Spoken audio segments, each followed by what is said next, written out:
आणि यानंतर आत्ताची एक सगळ्यात मोठी बातमी जाणून घेऊयात। राष्ट्रवादी काँग्रेस पक्षाकडून माजी आमदार झीशान सिद्दीकी यांना विधान परिषदेसाठी उमेदवारी जाहीर करण्यात आली आहे। झीशान सिद्दीकी माजी मंत्री बाबा सिद्दीकी यांचे चिरंजीव आहेत। राष्ट्रवादी काँग्रेस पक्षामध्ये फूट पडल्यानंतर काँग्रेसमधून अजित पवारांच्या नेतृत्वावरती विश्वास ठेवून येणारे बाबा सिद्दीकी हे पहिले नेते होते।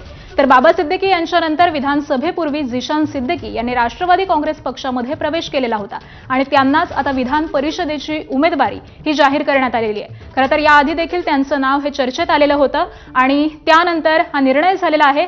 यात सगळ्या संदर्भात अपडेट जाणून घेऊयात। आमचे प्रतिनिधी निलेश बुधावले सध्या आपल्यासोबत आहेत। निलेश, राष्ट्रवादीकडून ज्याप्रमाणे चर्चा होती त्याचप्रमाणे झीशान सिद्दीकी यांना उमेदवारी जाहीर करण्यात आलेली आहे।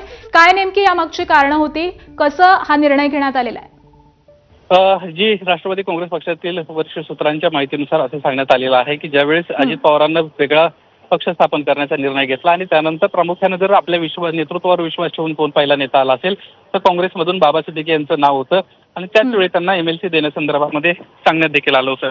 बाबा सिद्दीकींची मधल्या काळात हत्या झाली आणि त्यानंतर झीशान सिद्दीकी यांना आपला जो क्लेम आहे तो वडिलांचा क्लेम कायम ठेवला होता आणि त्यानुसारच आता त्यांना राष्ट्रवादी काँग्रेस पक्षाची विधान परिषदेची उमेदवारी जाहीर करण्यात आलेली आहे। राष्ट्रवादी काँग्रेस पक्षाच्या 3 आतापर्यंत चर्चेच्या फेऱ्या झाल्या होत्या।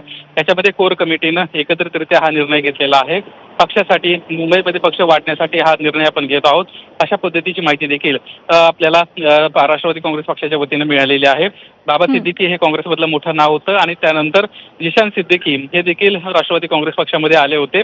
विधानसभेला जरी त्यांचा पराभव झाला तरी आता विधान परिषदेच्या माध्यमातून त्यांचं पुनर्वसन करण्याचं काम जे अजित पवारांनी शब्द दिला होता तो आता कुठेतरी पूर्ण होताना आपल्याला दिसतो। अगदी धन्यवाद निलेश या माहितीसाठी। आणि या महत्त्वाच्या घडामोडींनंतर